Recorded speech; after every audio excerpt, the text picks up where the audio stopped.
All right, YouTube, how you doing? Welcome back to the channel. It is Wednesday, September 27th. We have a jam-packed MLB slate to jump into in today's video. We're gonna go through each and every game like we always do. I'm gonna give you my lean or leans on the games as we talk about them, but all of my final plays, so I'm actually gonna be rolling with myself. If you do want to fade me, those plays will be in the pinned comment. Yesterday, we got a visual for it, and we have an audio for the recap as well. We got the womp womp on the audio. We got the dustpan as the visual, guys. We go 0-2, and then the Marlins game gets pushed. Who knows? We might have gone 0-3 yesterday. It just was not our night. But the Blue Jays and the, who do we have secondarily? The Brewers, excuse me, end up letting us down there. So tough spot there. We're still plenty profitable in the MLB season, up over 30 units, which is great. We only have a few MLB regular season days left, but you never want to see this, and I'm damn near leaving it up there the whole entire show right now. Let's get this thing off the screen. Let's be better today.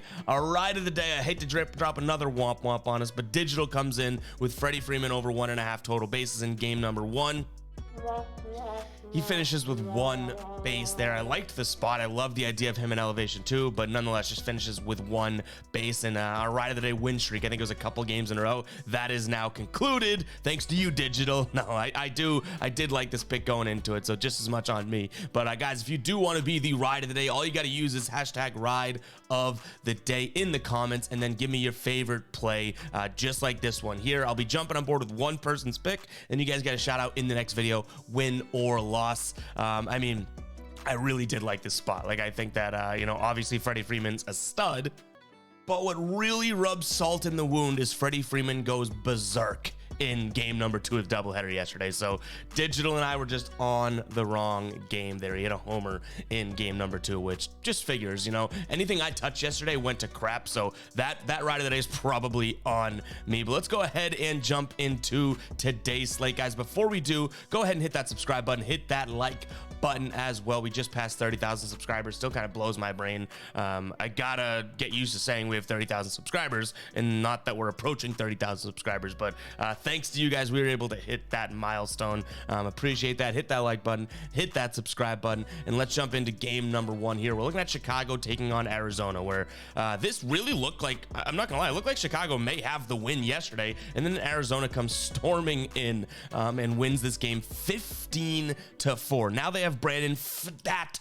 on the mound for them today. He's been really inconsistent. 3 flat ERA over his last 5 starts here. You look at it from a last 3 perspective, 5.4 ERA with a 1.6 whip. Not all that great, obviously. Yet to pitch against the White Sox, obviously, this season. The White Sox, we don't know who's pitching for them just yet. Yesterday, who pitched them? Urena. Last person to follow him was Michael Kopech, so maybe Kopech, unless I'm unaware of some injuries or something like that. But regardless, I do think that I lean towards Arizona. -170 is a hefty price tag. You can get that over on Caesars. Most books have this around -178, so there is a little bit of value there, and I do think that they are the clear-cut better team. And I entertained the comments yesterday. There's a couple comments being like, well, you know, the Diamondbacks aren't as good on the road as they are at home, and that is totally fair. I do think, however, they are a better team regardless, if they play worse on the road than this White Sox team. So I'll lean towards them. In terms of a total, it's sitting at 9.5. I can't imagine this is another super high scoring game. We don't know who's pitching for the White Sox, obviously, but I'm still going to slightly lean towards the under, but I won't make that a final play unless we know or have a good spot when it comes to the final pitching.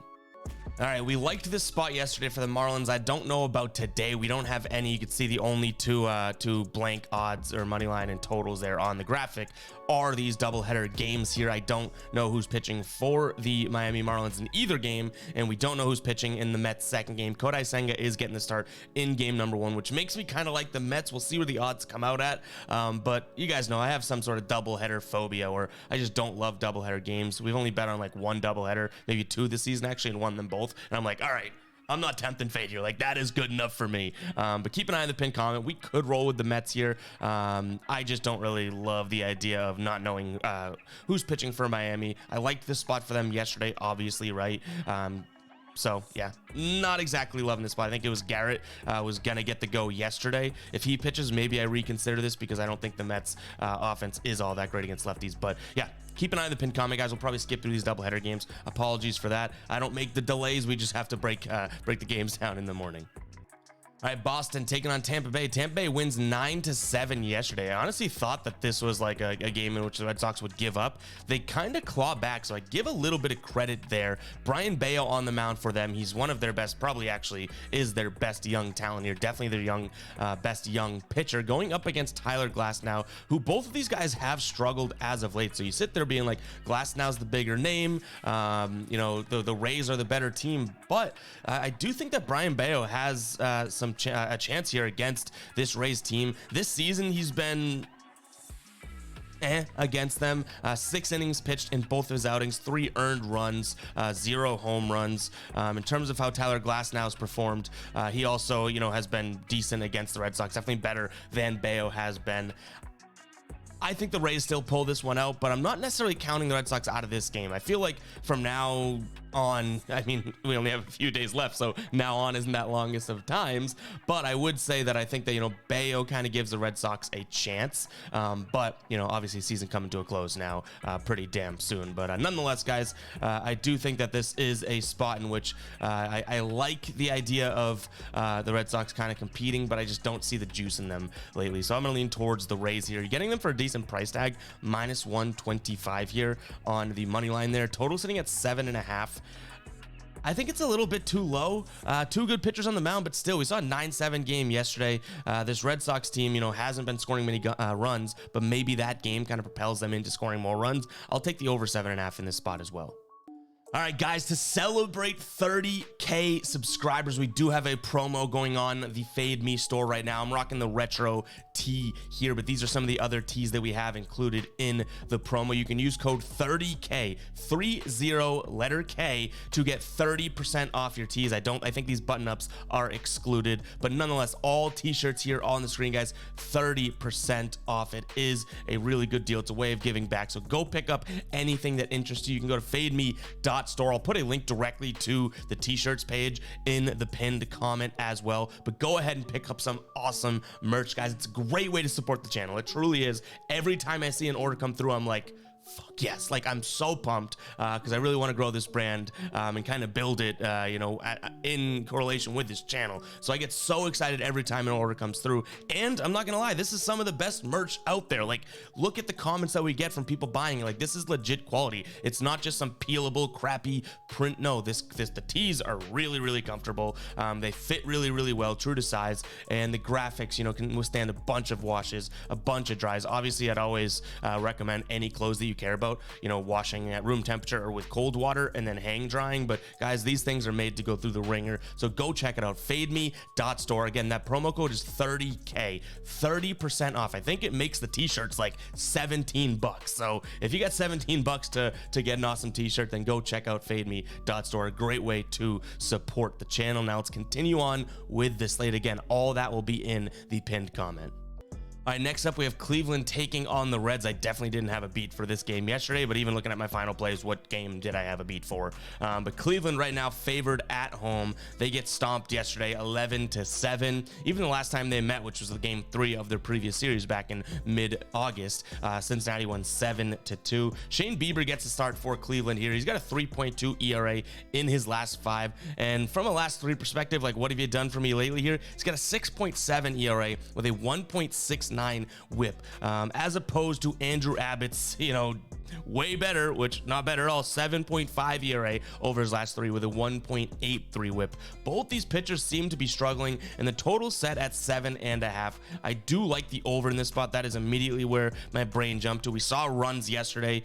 Yes, there's a thought process that could say, okay, well, maybe all their runs are, you know, the gas tank is empty, but I do still think that these pitchers, you know, while they are good pitchers, they can struggle, and we've seen that as of late. Andrew Abbott barely making it out of the 3rd inning lately, but I'm still going to trust the Reds for the plus money here. 11 runs. I'm hoping that they kind of go on a little bit of a scorcher here. They've now scored double digits in 2 of their last 3 games, and we saw this happen towards the beginning of the season, or maybe the middle of the season, right, in which this Reds team kind of just went on a little bit of a tear. Maybe they close out the season going on some sort of a tear, right? I don't necessarily think that they're going to go out there and score 11 runs again today. If they did, that's great, because we also like the over in this spot, right? But I do think that this this is a decent spot for them to be able to go out there and score some runs. Obviously, I believe, actually, I think, depending on how much seasons left, they could be in the wild card race, so they may be fighting for a spot here too, whereas Cleveland is way out of it. So I like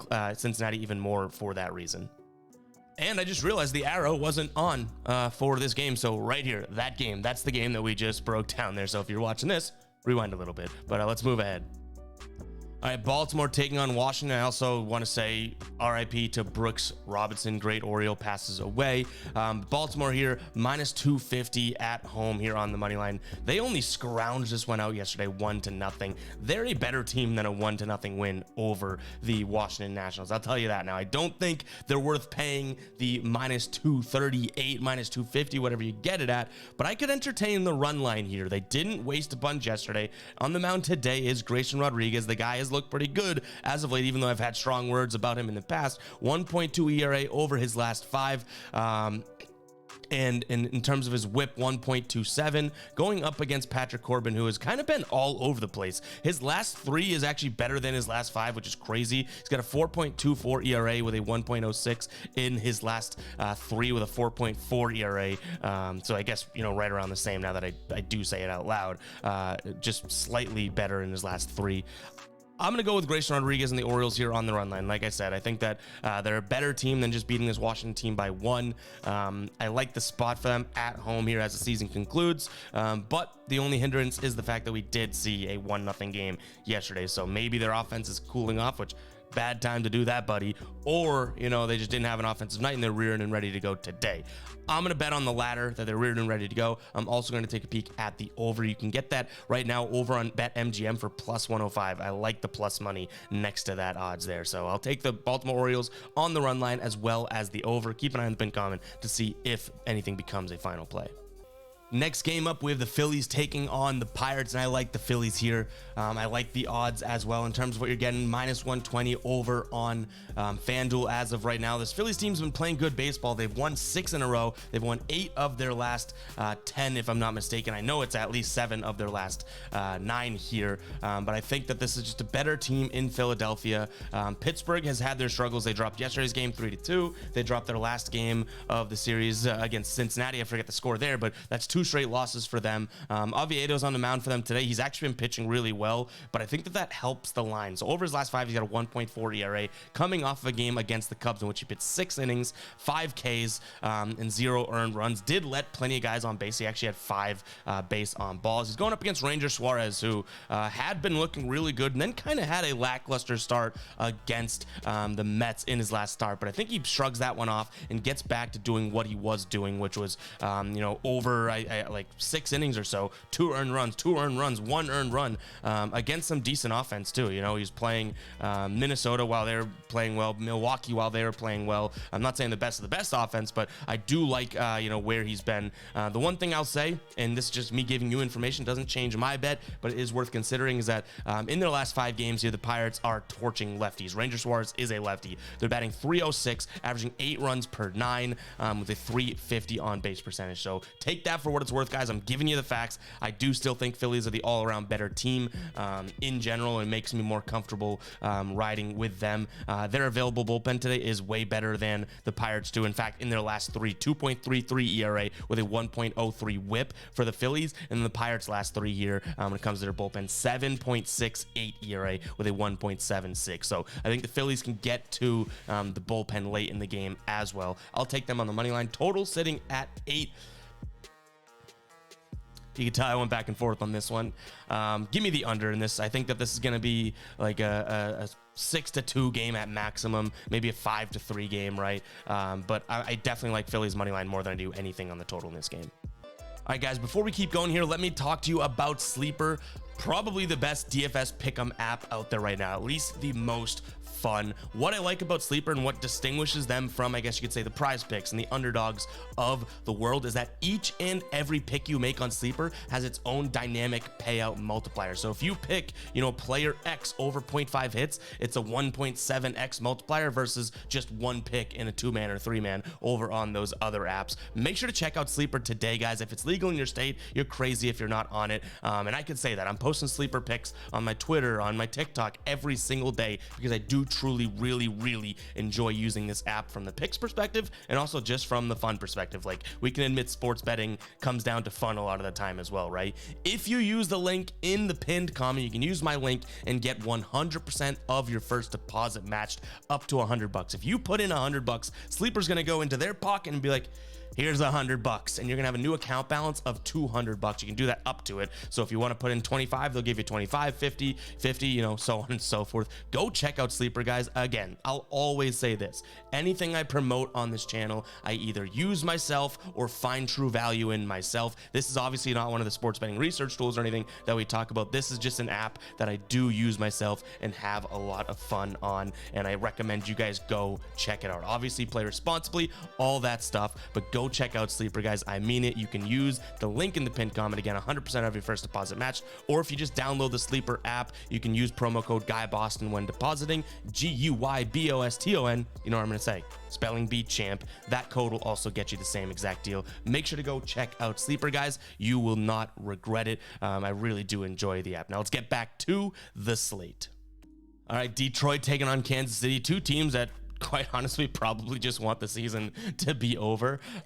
We do have Kansas City here sitting as huge underdogs, which may just be worth the flyer. We don't know who's pitching for them yet today. Not that it really matters, but I just cannot consider Detroit minus the 250 and minus the 200, whatever you're gonna get them at. So yeah, I'll take Kansas City in terms of a lean, but understand that pretty much starts as a lean and is gonna die as a lean. I can't be taking Kansas City late in the season in a spot like this. So give me them just because of that plus 180 price tag here, and really I'm just fading the idea of Detroit minus 200. Like, you're a psycho.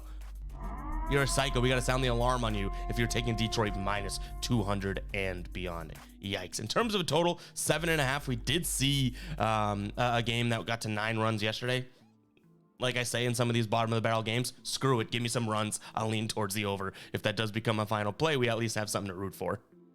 Next up, we have Toronto taking on the Yankees here. Yes, the Blue Jays still, you know, sitting in that wild card spot. That looks like it, you know, if all things go according to plan, could work out for them. The Yankees out of it, but Garrett Cole is on the mound for the Yankees today, and obviously, you know, as he wants to continue to kind of cement a Cy Young season. I talked about this last time they played, or Garrett Cole pitched. Everyone was like, why would Garrett Cole care? Like, he's not going to really try.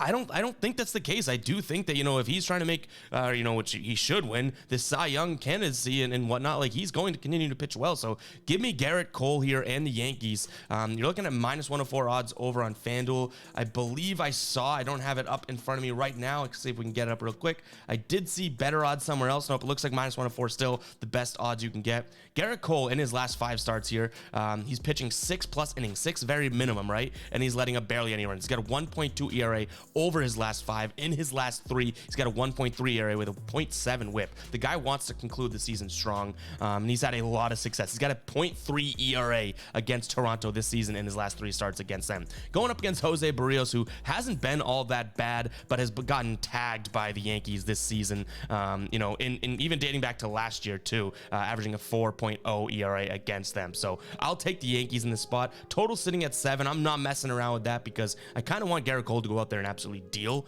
which means I have to trust this Yankees offense. I don't know about that, to score a bunch of runs. No, this could be a game just like yesterday in which the Yankees took, you know, they won 3-0, maybe 2-0, something like that, low scoring game. I could see something very similar today where it's like a 4-2 game, 4-1 type of game. It is a low total. Yes, it's like it's dangling right there in front of me, teasing me the carrot on the horse, but 7, I'm just not going to bite at it. I'm not going to take the bait.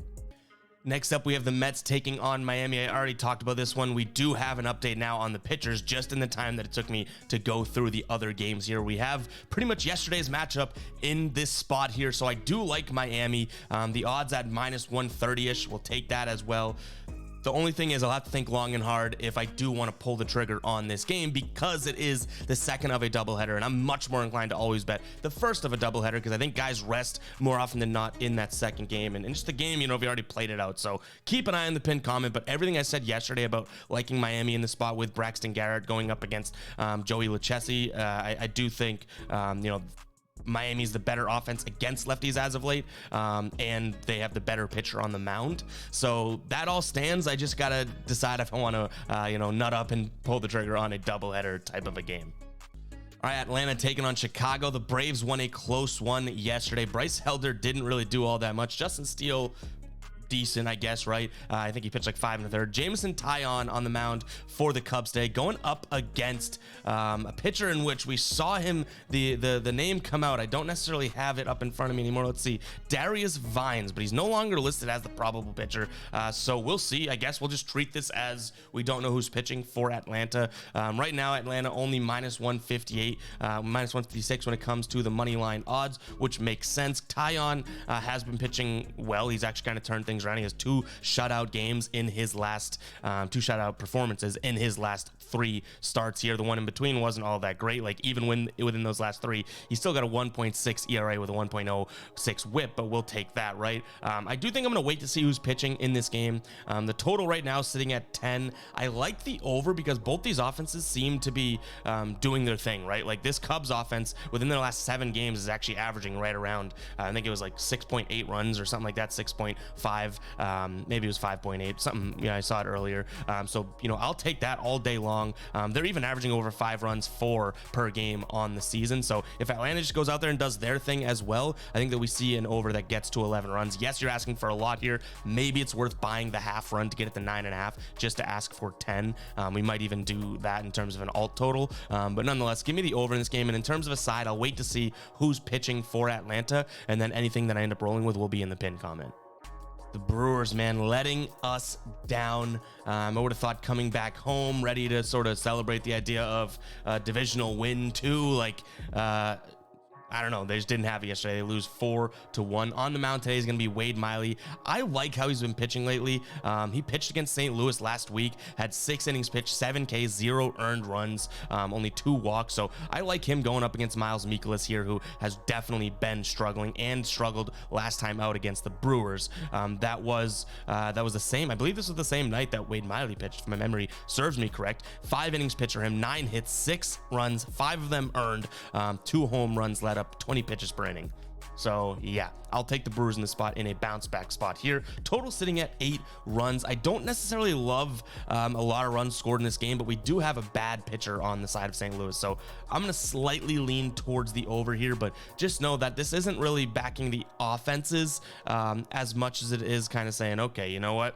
Let's fade what we have for pitchers here. The St. Louis offense, I guess you can give them credit. They've been batting well for average, but just not scoring a lot of runs against lefties in their last few games here. But nonetheless, guys, I will go ahead and take a peek there at what we have in terms of, I guess, just looking at the Brewers. Probably my only real play in this game. All right, Minnesota taking on Oakland. Minnesota did their job yesterday, an 11-3 victory. I don't really see any reason why they wouldn't do something similar today. Pablo Lopez on the mound. This is definitely a get-right start for him. They have definitely struggled, or he has struggled, I should say, as of late. Not really what we saw out of him. What was it, about maybe a month and change ago, maybe just a month ago? He was cooking. He's been pretty bad in his last couple starts here, at least. So maybe he has a little get-right spot against, this terrible Oakland team. I like the chances for him there, but I don't think I have anything else that I really like in this game. So maybe considering some Pablo Lopez stats or props. Keep an eye on the pin comment, see what we roll with anything there. If it is a player prop, we usually do a TikTok over on MLB Picks 3.0. Make sure to go follow me, guys. If you want to support me on TikTok, that is a great platform as a creator. Not to get in a rant here, but I keep getting banned over and over and over again. We're on our 4th or 5th account. I lost count. So even if you're like, TikTok stinks, right? If you have TikTok, follow me at MLB Picks 3.0. Picks is spelled with a Z at the end. But I also post player props on Twitter as well. So yeah, if we do have a player prop play for Pablo, those will be posted as shorts or TikToks or that type of thing as well, so you won't miss it. All right, these two teams split the doubleheader yesterday, which I really wouldn't say expected here. Colorado takes the win 4-1 in game number 1, and then the Dodgers say, hey, we're the better team. We know that, right? They win 11-2. Today, Emmett Sheehan's on the mound for them, going up against Noah Davis. LA is probably the spot here, but it would have to be some sort of a money line play. I don't really love them on the run line. They've only covered that in one of their last 3 spots here as favorites, so I'll take a peek at them maybe in some sort of a parlay throw in, but other than that, I'm not loving much. The total's up there at 12.5. I told you I leaned towards the under in game 1 yesterday, and I didn't say it, but that thought process would ring true to game 2. Game 2, they beat that total. Now, it was only by a half a run, so I think I'm going to lean towards the under 12.5 again today, but I don't know if it's really worth pulling the trigger on. You have a team that's really good in the Dodgers. They could put up 13 runs themselves, honestly, so I'll probably fade that pick. Fade me. All right, we got the Angels taking on the Rangers here. Angels pull out the win yesterday, 9-3. I think Texas comes back for blood here today. This Texas team, obviously, we do bet on them a lot. We do really like them. They are right now in that spot, but they haven't totally clinched the division yet as they go, and try and do so today. I think that odds are they will, but so far they haven't clinched their division fully. So they need some wins. And Dane Dunning on the mound for them today, going up against Griffin Canning. Dane Dunning hasn't looked all that sharp, but I do think that the Texas offense kind of bounces back from what we saw yesterday today. In their last 5 here, they've been .314 against righties with a run rate of 9.9 per 9. Say that 5 times fast, with an on-base percentage of .394. So easy one for me. I like Texas. I also like the over because I do think that they get a bunch of runs today, or at least should get a bunch of runs today. But I like Texas on the money line a hell of a lot more than I do anything in this game because they need to start securing those wins. All right, Seattle taking on Houston here. Let's jump into the screen so I can kind of show you guys what I'm looking at from this wild card perspective, which it's getting pretty intense here. Right here, you see Seattle and Houston. Seattle just a half game back for the wild card. Like, this is crazy. This is baseball. This is the stuff that, makes baseball really exciting, right? Like, a lot of people say baseball's dead and blah, blah, blah, which, to some degree, we can admit that a lot of it is boring and whatnot. Not when you're betting on it. Completely game changer. We all know that. You're watching a picks video right now, right? But this is a spot in which it's kind of like, okay, what are we doing here? Like, who's stepping up? Framber Valdez on the mound for Houston today, going up against Seattle's Bryce Miller. He's got a 3 flat ERA over his last 5, which isn't all that great. But Framber Valdez hasn't been pitching all that well either. In his last 3, he's got a 4.19 ERA with a .98 whip in his last 3 starts here. So you have 2 pitchers that are good, but have not been pitching all that great. The one, and it is kind of small, guys, I'll admit, the one edge that I see here is the offense. In their last 5 here, Seattle batting just 180 against lefties with only 2 runs per 9 coming in. 5 games is a small sample size, so I admit that, but I do think that is the edge that I'm finding. So I'm going to look at Houston here on the money line. Now, there you could say, like, oh, well, Seattle needs to win to get in there, but Houston also needs to win. So there's not really like a hungrier team in this spot, right? Maybe Seattle by a fraction because they're not in the playoffs right now. But yeah, I do think that this is going to be a great game, or it should be a great game, we can say here. Seattle going into playing Texas next as well, which should be entertaining, whereas Houston probably has a little bit more of a cakewalk going up against the Arizona. So yeah, very interesting to see how this plays out. I do think Houston remains kind of on top of them, so I'll take them on the money line. But guys, if you're riding the Mariners and you like that, I just said I'm on Houston. If you're riding the Mariners, we gotta pause. But if you are on the Mariners, I wouldn't jump off. Like, I think that this is gonna be a good game, and I could see both ways around it. I feel like this is a pick show, but I wish I could just say, let's have some good, clean, fun baseball. You know what I mean? But nonetheless, guys, give me Houston on the money line. Total sitting at 8 runs. I think I've seen 7.5 over on a few books. So if it's at 7.5, I don't mind the over. If it's at 8, I'd probably pass. But yeah, guys, this is gonna be a good game. And speaking of good, if you're a good person, make sure to comment 28 if you are watching right now. We got a question yesterday in yesterday's video saying, can you get back to asking some of those entertaining questions for the Fade Squad and all that? We will get back to that. So what I'll say now is that drop 28 in the comments if you are still watching, which that's so long. Thank you guys so damn much. You don't realize how much view duration helps YouTube channels. So you just watching this long, and I'm transparent, right? I peel back the curtain. That helps this video reach more people 100%. Now, what I will say is comment some questions you'd like to me to ask so we can kind of get to some discussions in the comments in future videos. The last one I did was, would you rather throw a fastball or a junk if you were an MLB pitcher? So if you want to comment 28, show you're part of the Fade Squad, go ahead. And then also if you want to go above and beyond, 28 dash, let me know a question that you want to be asked in a future video, and I'll kind of keep track of them. But let's go ahead and move on to the last game here. The Giants taking on the Padres here. On the mound for the Padres is going to be Matt Waldron. Actually looked okay in his last couple starts here. Not going too deep into games, but it looked okay. Sean Manaea on the mound for San Francisco. He's also looked fairly good in his last 3 starts. He has 2 good, what I would say, quality starts, but I do like the Padres in the spot. They're playing way better baseball. They've won 8 of their last 10. Yes, they lost game 1 of this series, but that was only a 1-2 game, right? So give me the Padres in this spot. I just haven't gotten myself to come around and trust what we're seeing from the San Francisco team whatsoever. So I just can't trust them. These 2 teams not really fighting for playoff spots at all, so like it just made a better team win in my opinion. So I'll take the Padres. And then in terms of the total, again, another thing that I don't really totally love, but no pun intended, but I think I'll lean towards the under ever so slightly in this one. And guys, that wraps it up for today's video. If you did enjoy, go ahead and smash that subscribe button and that like button, and we'll catch you guys in the next video. All right, by the way, college football comes out today and Thursday Night Football. Stay tuned for those videos. Catch you guys in the next one. All right, peace out.